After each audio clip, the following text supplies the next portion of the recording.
I want to talk to the kids. Parents watch the video and then hand the phone over to the young kids. Hi there. I get asked a lot, are you a boy or a girl? Are you serious? And so I wanted to just tell you, sometimes human beings are more than boy or girl. Sometimes we're both. Sometimes we kind of float in between, and sometimes we're a boy, sometimes we're a girl. Because human beings are creatures, and we're wild and exciting. Oh man, I mean, that was just awkward, okay? There's really no way around that. That was just weird. It was awkward. You know, I understand that a lot of people want to explain what they're going through or what's up with to people's children, but like, they're not your kids, you know? You do not have the right to just try to make educational videos like this for people's kids. I mean, not everybody excuse me, not everybody is gonna be down with that. And you know, then you have this guy writing a book. So here it is. The book is called A Long Dark Shadow by Alan Walker. Minor attracted people and their pursuit of dignity. A non-binary university instructor calls to destigmatize pedophilia. And this is the guy.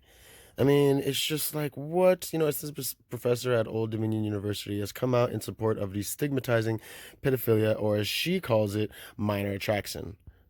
As she calls it, minor attraction. Alan Walker, a female-to-male transgender who identifies as non-binary, sat down for an interview with the infamous activist group Protesia, a registered 503c, which may have been called pro-pedophile, for their stances on legalizing child sex dolls and routinely comparing pedophilia to a sexuality. I think we believe societally that stigma against MAPS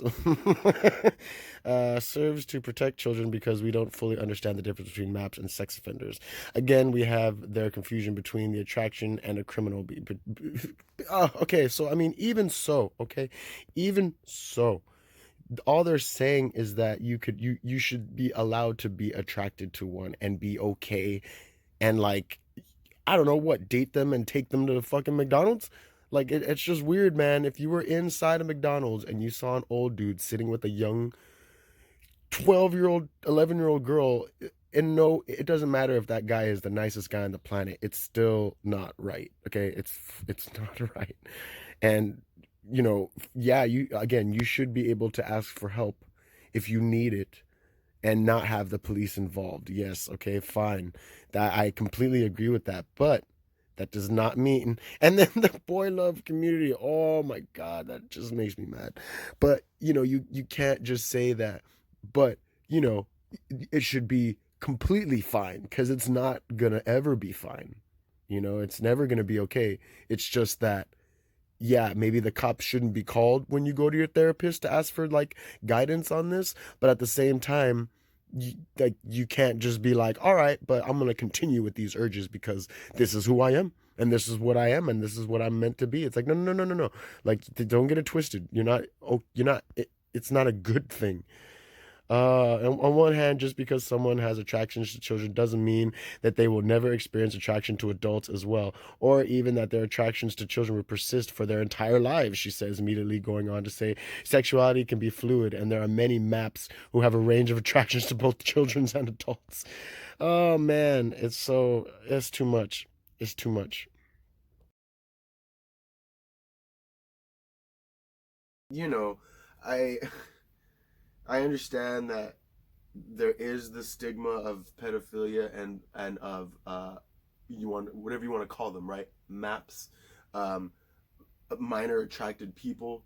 I understand that when they, you know, want to go get help, I understand that by law, what they have to be like, the police have to be alerted or whatever, like, you know, that they're like, you know, child diddlers, that they are the possibility of them becoming child diddlers, and they, you know, usually, I don't know if excuse me, I don't know if jail time or something is put in place, or like if they end up like, you know, going to like a ward or what, but I do believe there should be some more confidentiality between, like, you know, therapists and their patients for people that do need help.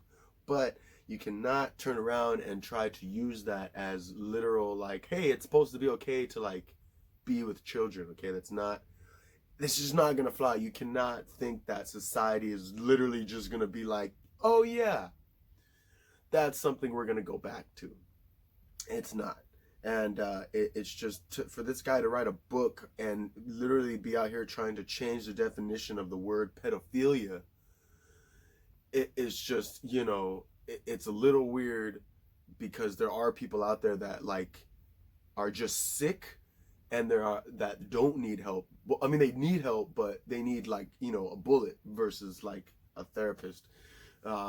So, you know, I can't get behind a book like this and that has documented experiences. Like, excuse me? Oh, what? So, yeah, I was very taken aback. You know, YouTube can ban you for literally talking crap on the government, but you can't talk crap about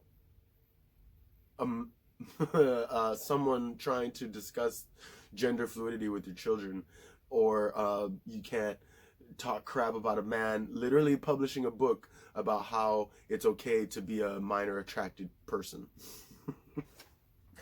I just can't. And then, you know, this is just gonna be a quick one, because I was so like, what the hell? Like, why? Like, really? I mean, it's not like people already aren't freaking out and already aren't overprotective over their children. I mean, you don't need to make people have even more of a reason to be overprotective of their children. That's a reason that a whole community would see as, you know, being prejudiced or being hateful towards a group. But, you know, you can't just trans community, gay community, non-binary community, you can't just sit idly by while people in your community do things like this, because then everyone lumps all of you into the group of that one person. So now they think all of y'all are okay with pedos. You know, you gotta just, like, start breaking out of your comfort zones and actually fighting against the people in your own community that are trying to, like, destroy your community or make your community look bad. You know, it's just, it's insane. I don't know. It's just, I don't know. How could you say, how could you just not be mean or, like, not want to put a gun to this person's head? You know, it's like, it is what it is. But I mean, hopefully his book doesn't become a bestseller. But if it does, I guess we don't be in trouble. But the other thing I want to talk about is I was hearing about all that Colin Kaepernick crap and his, like, Netflix special, and I knew about it, but I wasn't gonna watch it, because, like, I don't care about sports that much. But after seeing Dave Landau and Matt McClary in stand-up, both of you guys are fucking awesome.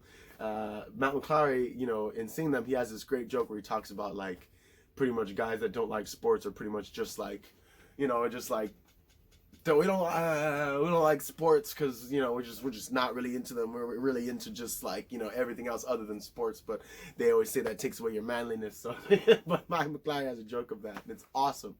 But Dave Landau, you know, he works on Louder with Crowder with Steven Crowder, and one of the little skits they did was of Colin Kaepernick's video where I thought it was a joke, but it was real, where he, like, compared the NFL to slavery. I was like, what? But they went and did this clip where they make fun of it. No boundary respected. No dignity left intact. No white guys in the NFL draft? Yeah, not at all. None. Weird. Come on, boy, hurry up. Look at that shape there. Look at this. There's something else. He's a documentarian, he's a writer, and now he's an actor. Yeah. So he has, people didn't realize this was a documentary to go along with Kaepernick has actually secured the rights and sort of reinterpreted the classic film, you know, classic racially charged film, Roots, and we have an exclusive look at it.